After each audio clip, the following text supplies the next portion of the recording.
but that doesn't mean I'm not lovable. Podcasting is coming out for the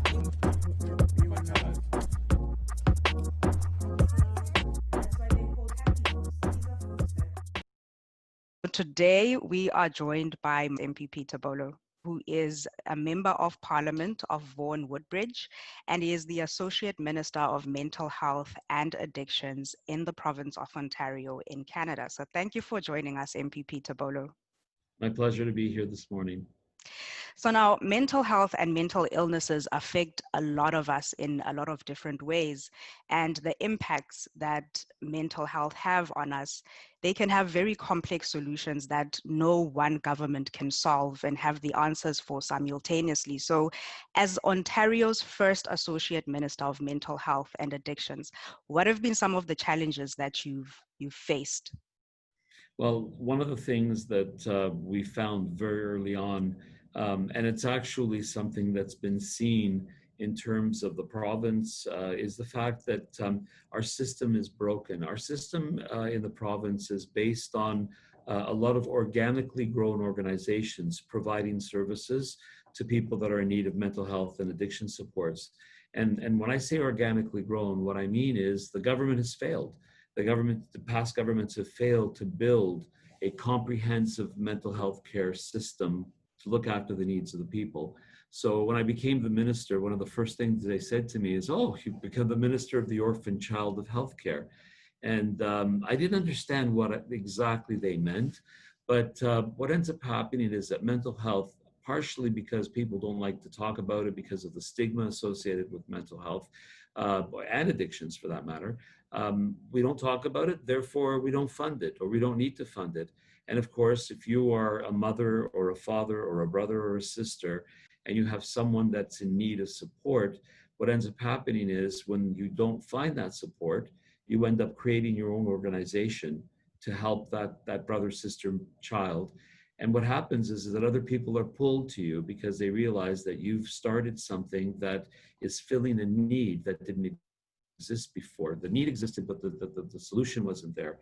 So in 2010, the past government did a study, a standing committee study within the parliament. And what they discovered was that there are several serious issues in the system. One of the main issues was accessibility to services. The second main issue was that there was fragmentation in the system, so that if you had the ability to get help from someone, that someone would then not be able to transition you to someone else, or that you would use, you'd be limited in terms of what types of supports were necessary. One of the things, so that's what was a problem that was identified. The connectedness within the system was a problem. Now, I realized that as part of my past work. I was a practicing lawyer, but I was also running a residential therapeutic community. And I discovered and I felt that those problems existed. And the very organization that I was with was one that was started by a priest because a mother had called him wanting help, support for her son, and he gave her a phone number, or he started making an inquiry. He called the first place, who referred him to the second, to the third, to the fourth, to the fifth, to the sixth, and then the sixth referred him back to the first. So he went full circle, found no support, and so was born this organization. My job, and I'm really proud to be the first associate minister responsible for mental health and addictions, because I understand those, and I've been on that side as a service provider trying to help people and being frustrated that the system doesn't work. So what I did as my first task was really traveled the entire province. I met with Indigenous communities in the far north. I met with rural communities east and west of the GHTA. I met with urban centers, and I started to get a feeling of the vastness of the problems, the gaps that existed. I started also to understand that you can't build a one-size-fits-all mental health strategy. Yeah. And I started doing roundtables in the Black community, in the Indigenous community, in the Francophone community, people with neurodevelopmental disorders and learning disorders, needing supports for learning. I went out and I met with different groups and had roundtables that were specific to each of them. And when you sit around the table and you listen to for instance, a roundtable with the Black community, you start to realize that there are special circumstances that need to be addressed, that if you're really going to help someone with mental health issues, you need to have service providers that are culturally sensitive to the needs of those individuals. So Definitely. that became the basis of the information that I received. And one of the fundamental aspects of the Roadmap to Wellness, which is the strategy that tries to address the issues of access and connectivity and fragmentation and best practices. So I started with that, was informed on it. And then the other thing that I realized is that a kid under the age of 12, if we can get to them early on, what happens is that we can deal with about 70% of the issues that will later be faced by that individual when he or she becomes an adult. Yeah. So we started looking at that and saying, what can we do for those kids under the age of 12? Well, of course, education and prevention, supports to the parents, dealing with issues of attachment, dealing with issues of socialization, and then, the revelation of revelations, you realize that, for instance, in the Black community, a lot of the problems are as a result of the social determinants of health. The fact that we need to do better when it comes to healthcare in the Black community, physical health. We have to do better with housing. We have to do better to support education in the community. And if we do that and provide those opportunities to the young people, we deal with a lot of issues that are going to be dealt with properly, and we'll see that the community will thrive. So that became the focus of the next part of my study. Was we've got to deal with the developmental lifespan of the individual. So 0 to 12 was my first focus, 12 to 24, 24 to 45, 45 to 65, and 65 and over. And then we looked at it and said, okay, if you're a Black person or an Indigenous person or a white person, and you're in the age group of 0 to 12, what is the step care model that needs to be put in place to provide as many services as possible within the community, so that an individual doesn't have to go to another community to get To get support? help, yeah. And I think there is a link between mental health and addictions, that if a person is not finding the help that they need, they might turn to other things and other ways to try and find help for themselves. That's not necessarily helping them in any way, but just makes the situation worse for them. So I'd like you to tell us a bit more about, because I think you've touched on a few things already, but just the approach that government is taking around mental health and addictions in the province Yeah. of Ontario. So based on what I've explained to you, you can, if you were to sit back and you think, okay, well, what the minister's trying to do is he's trying to influence housing, he's trying to influence seniors, he's trying to influence special people, children with special needs, autism, so neurodevelopmental disorders. He's trying to influence education. He's trying to influence, well, I can go down the list and I can It's point out long, to you yeah. 16 ministries that all have the thread of mental health woven within it.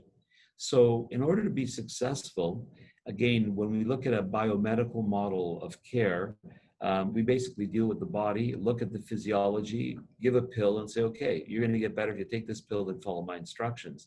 But we know when we're dealing with mental health or addictions, it's much more than that. So we need to utilize a client-centered, holistic approach to help that individual, which means we have to build a model that has wraparound services, that has the ability to deal with the types of issues that also influence, and that really is the biopsychosocial model that came in to replace the biomedical model. And what that means is that we've got to look at the individual not only from a physiological standpoint, but we have to also understand the psychological implications of growing up, of peers around, of attachment with parents. We also have to understand the social aspects of the individual as well. So where did he grow up? What type of friends? What type of education? How did he interact with other people? Were there influences in his life or her life that took them off the path of wanting to be, successful or a professional, or continue education or find a job? What happened, and when you understand all those different aspects, you need to find a solution that's client-centered and focused on dealing with all the issues. That requires two things: service providers in the community to work together to provide the supports necessary to the individual, because the individual can't be put into the system and then forgotten. That person needs to be followed through the system. And the other part of that is funding from government. Governments cannot work in silos. Governments need to coordinate their efforts so that no one individual will ever be left out of the cycle. And I'll explain to you what I mean by that. Education, we just had all the kids go back to school, and COVID-19 is a huge concern. Well, investing in education and supports in the classroom, mental health supports for the children, that's great, because it could help identify issues that then need to be dealt with. But if you don't connect the piece to the service providers in the community through health, what ends up happening is the kid is diagnosed, he's assessed, but where does he get his treatment? And that same situation when you have it with neurodevelopmental young people, you know, up to a certain age, up to 18, they continue in the school system. They follow the curriculum and they're in education. When they become 18, they become adults. So where do they go from there? And how are they transitioned into a center, for instance, that provides day programming? And in some cases, you need to also have supportive housing. And how do they transition into that? So we need to do a lot of work on that. And of course, we're getting better at providing services, which means a lot of these individuals that are in these programs that have neurodevelopmental disorders and are living in assisted housing, as they get older, because we're doing a better job, they need more supports. And where are those supports going to come from? So the government can't look and sort of pigeonhole and say, well, we're going to put more money into education and not look at treatment through health. You can't look at, you know, seniors without looking at mental health. So when we talk about long-term care, or we talk about, you know, living longer within the home, we need to start looking at supportive services that are going to keep that person healthy mentally. Because I always say, we've always said mental health is health. I go one step further and always say you can't have health without mental health. And you know, Definitely. we need to do more to connect those pieces. So that I'm kind of the basket weaver or the quarterback. I don't know. You use the analogy that you best Yeah. And I appropriate. I think don't really care. so many governments will also be able to learn from what you're going through, the processes that you're going through, and also figure out that it's really not a one size fits all, and you need to understand the different demographics of the people that are in your nation. And I love the fact that you also touched on COVID-19, because so many things are happening. There's so many uncertainties. People are losing jobs, and there's things that have just changed. Life is not as it was before. So there's a study that was done by the government where they put a questionnaire online just to find out how COVID-19 has been impacting people in Canada. And that study showed that over 50% of the participants reported that they've seen an increase in the need for mental health services around them, and their mental health is deteriorating. So what has been government's response to COVID-19 and the increased need of mental health and even addictions in the province of Ontario? So the statistic pre-COVID was 1 in 5 people have a mental health or an addiction issue in Canada, which is significant when you think of, you know, the number of people in Canada. When the pandemic hit, we had just launched the Roadmap to Wellness, the plan for mental health in the province of Ontario. I was really excited about it. We had our press conference, and of course, every question had to do with the pandemic and nothing with respect to the work that I'd spent a year working on. Working on. But what we discovered was a very, very different reality when you have a pandemic. Now, there's crisis management that is part of psychology in terms of what happens to an individual when they're put into a situation where there's crisis. So we've had examples over time of that. So 9/11, I guess, I don't know if it's appropriate, but today happens to be the anniversary of 9/11. And Yes. what we learned from that what we learned from the hurricane and what happened in New Orleans, all of those situations teach us that most people adapt in situations of crisis, and they have mechanisms that allows them to be able to assimilate the experience and to it not really affect them. But a small portion of the population, and it's about 5%, don't have that ability. And we find that in a lot of cases, even children don't have the ability, and there's more prevalency in children, which is dangerous because it leads to complex trauma that then manifests itself later on in life.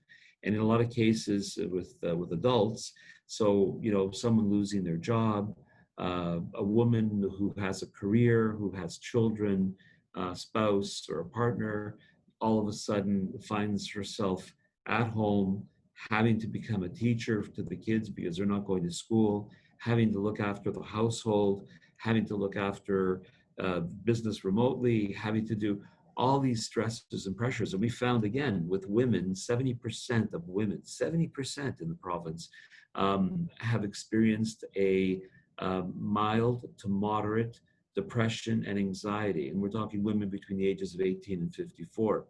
So we know this, and then it's an issue as well. And as we started to realize we'd better monitor the numbers because we started to see some increases in suicide. We started to see some increases in relapse rates.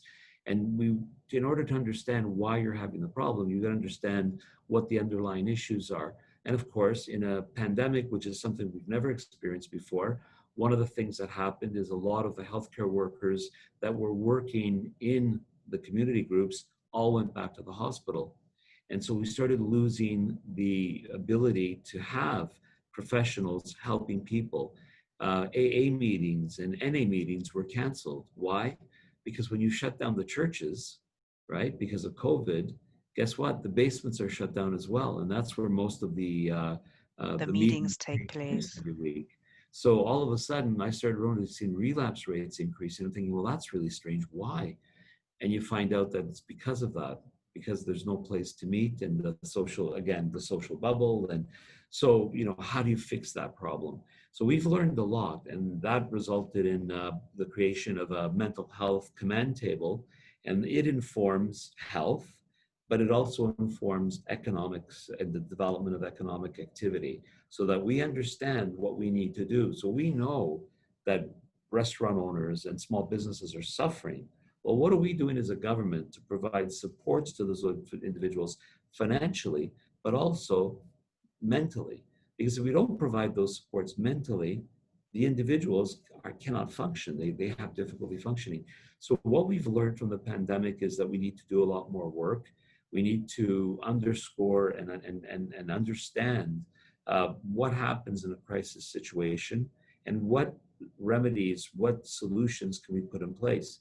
Of course, when everything shuts down and you don't have an internet-based cognitive behavioral therapy model, people aren't getting support anymore.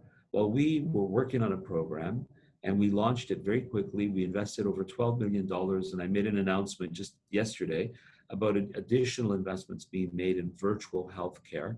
And we're discovering that the virtual healthcare through the internet-based cognitive behavioral therapy is having a similar impact on individuals that face-to-face does. And as a result of that, we've invested the additional money because we can help more people.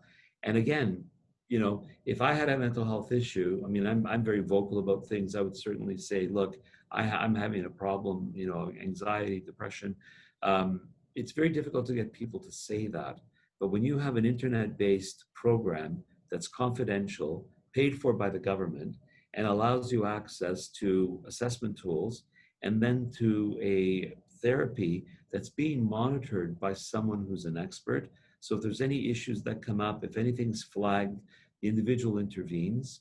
The success rate is over 70%. 70% of people that utilize these programs are reporting that they do not have issues of anxiety, depression any longer. Wow. And 15% are saying that they feel better. Now, that is a kind of backdrop of other things that we're doing in our strategy. One of the things that we've introduced is structured psychotherapy, that we took the concept from England, where it's been running for 13 years. And we've set up a similar system, a parallel system, but it's a face-to-face system. So with internet-based, face-to-face, we were building a spectrum of care, one of the best therapies, cognitive behavioral therapy, that can be utilized for the bulk of the mental health issues that need to be dealt with. So we're building a system that's addressing that. We're investing a lot of money to go virtual, so that, for instance, in all over the world, we've seen a lot of police intervening in situations that have become, lethal force has been used. And again, in those situations, in many cases, that could have been averted by having what we call mobile intervention crisis teams. So you have a social worker or a nurse practitioner or a psychologist that attends and is the front line at that point to help an individual who has a mental health issue. And, we would have seen less violence if we had more of those in place. And again, our strategy here in the province is to build that model to provide. So for instance, when you call 911 and you get, the person on the other side of the phone is asking for a police officer to show up, the individual who gets the call can listen to the individual and determine whether it's a mental health issue or if it really is an issue that requires police. Police, So by yeah. diverting those calls, we avoid the confrontation, and we have the appropriate people looking after the issues in the community. And then, of course, you set up a model that has wraparound services with follow-up by other people that are going to ensure that the individual, for instance, if he's schizophrenic, is taking his medication. Because that, and a lot of times, that's what happens. Individuals stop taking their medication. Sometimes they self-medicate, and the result of that is behaviors that are seen as dangerous or threatening. And unfortunately, that means intervention by the police. Well, if I can get to the individual before and I can make sure that, he's being visited and he's getting the supports he needs and, he or she is being looked after, it'll never come to the point where the police needs to intervene. So the police should be doing policing work, and we should let the people that know what to do when it comes to mental health issues deal with Deal them. with that, yeah. And I think introducing virtual spaces to provide care to the public is a very important place and makes it that much more accessible. And I think it's something that can also alleviate some of the stresses that may come with being a frontline worker in the healthcare space, especially during these times of the pandemic. And that leads me to my next question, which is for our frontline heroes. What has the government been doing to ensure that when they are showing up to their jobs, regardless of where they're working, they are able to be their best, like bring their best to the workplace, provide the best service, and also be able to go home and be the best at home, because they might have stresses of, I'm in the front line, I can contract this virus and possibly pass it on to my family. And there's so many things that are going on in their lives, but they still have to be there for the public and give a service that the public needs. So how has government been supporting our frontline heroes? Yeah, and that's a fantastic question. So Busi, I'm not sure if you know this, but I was a Solicitor General. Back then, it was called Community Safety and Corrections. So I was the minister responsible for the police, firefighters, corrections officers in the province of Ontario. And one of the things I learned, because I used to do a lot of night rides, I used to do a lot of meetings with the frontline workers to understand what needed to be done. And it was distressing to me to see that very little had been done in the past with training when they're at school, at police college. Very little was being done to give them supports during the work time, and I met a lot of people that broke down as a result of complex trauma and PTSD. So our government recognized it from the very beginning, from when we were elected, and our premier made it very clear that we're going to provide supports to our frontline workers on two fronts. One, to ensure that they are healthy, and two, that when they are confronted with a situation that has a mental health component, that they're best able to deal with it, to stabilize, so that to de-escalate it and then turn it over to people that can help the individual. So our government, early on, when I mentioned the $12 million that was initially invested, we worked on developing a therapy and a helpline specifically for first responders. And we're continuing to invest in that so that first responders while we have this situation, are able to get virtual support. And again, it's very helpful and has been very successful. We are making more investments in terms of providing more tools to the police officers, not to be police, but to understand how to de-escalate and turn the problem over to the mental health care workers. And again, I am a huge, huge supporter of the police. It's unfortunate that circumstances arise where there's confusion as to the reason behind the call.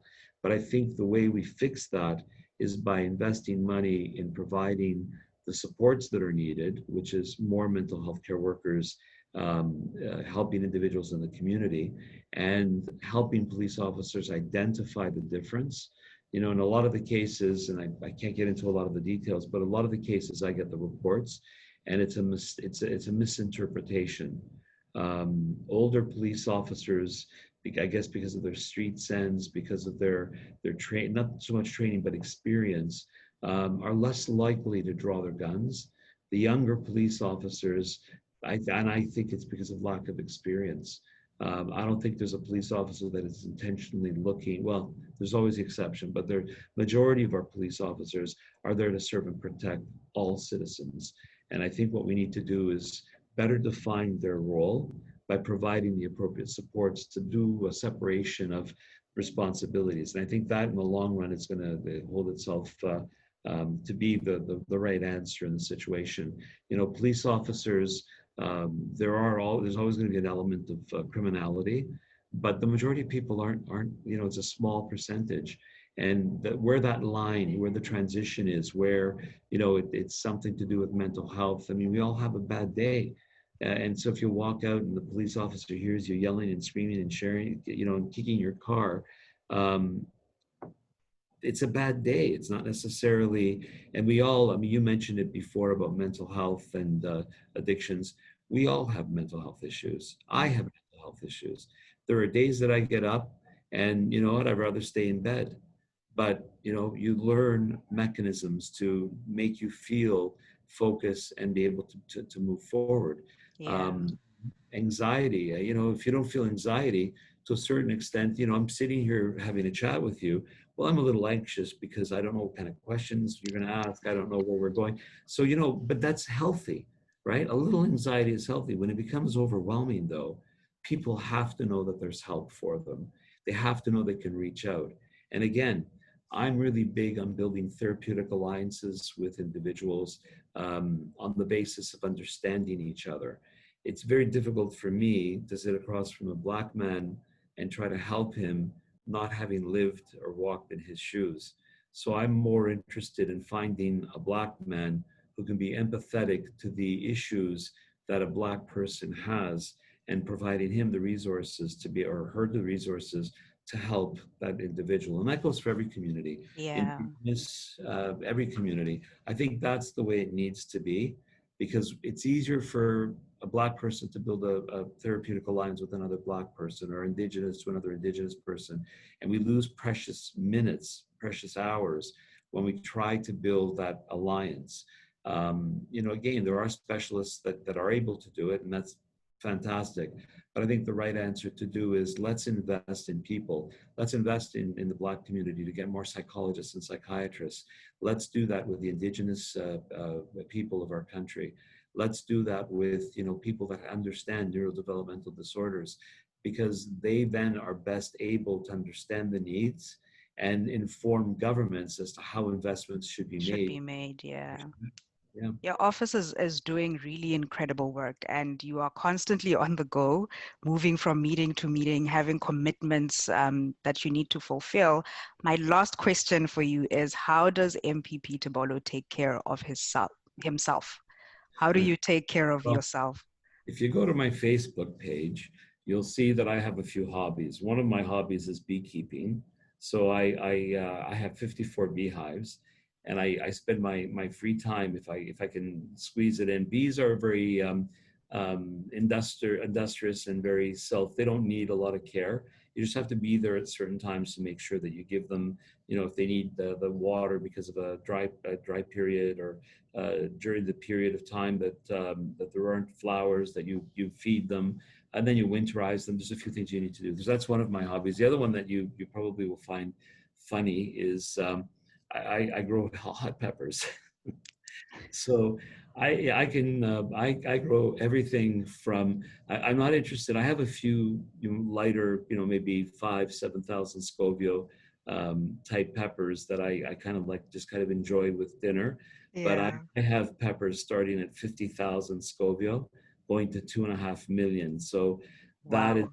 the hottest plant, the hottest pepper. So Scotch bonnet, ghost peppers, you name it. I've got pretty well every color and variety. There's about 150 of them that I grow. And so that's what I do. I'll go to my backyard, I'll turn on the hose, and I'll go out and water all these pepper plants every night. And that gives me a time to reflect. It gives Yeah. me time to, be spiritual. And spiritual, I don't mean religious. By spiritual, I mean, staying in tune with nature, staying in tune with, balance and equilibrium, which is something you see if you take the time in nature every day, with, everybody having a purpose and a function, insects, plants, the flowers. So that's what I do. Those are the two main things that kind of keep me focused, and allow me a distraction to let my brain go into neutral, and let what's stored in there sort of come up to the top so I can address those issues. That is so beautiful. That is really, really beautiful. Thank you so much for your time today. My I pleasure. really enjoyed our chat. Anytime, I'm always here. If there's anything that you want to talk about, again in the future, I'm more than happy to do so. I think, and you're playing a really important role in what you do, because I think every time we talk about mental health, it opens the possibility of one person saying, "What? Definitely. I need to talk to someone." And And I if we think can that's do one of that, the reasons why even started this platform, because I realized that the more we talk about it, the more people realize I'm not going through things alone. There yeah, are other people who are also facing the same issues that I am, and they can find ways and things that could potentially help them. So, 100%. yeah, So I appreciate the work you're doing. That's why when you mentioned what you're doing, I kind of perked up and said, okay, I got to get there, because I want to share the message that there is help. You're not alone. And there's lots of things that we can do. And believe me, the sun comes up every day. We may not see it, right? We may be on one of those gray, miserable days like today, but the sun rose this morning, and yeah, the sun is shining somewhere. And there's a beautiful, sunrise somewhere, and there'll be a beautiful sunset tonight. And that's what life is all about. We've got to accept the fact that, you're not always going to have a sunrise or a sunset, but you got to remember that it's there and it will come back. And that's like our mental health. We know we're resilient. We know, we're human beings. We've survived so much. We've yep, gone through so much. It's important to remember that, the sun will shine tomorrow, and you'll feel better tomorrow. And, there's people that will help you get there if you can't do it by yourself. definitely. Thank you so much, MPP Take care. Tibollo. My pleasure. All the best. Thank you for watching.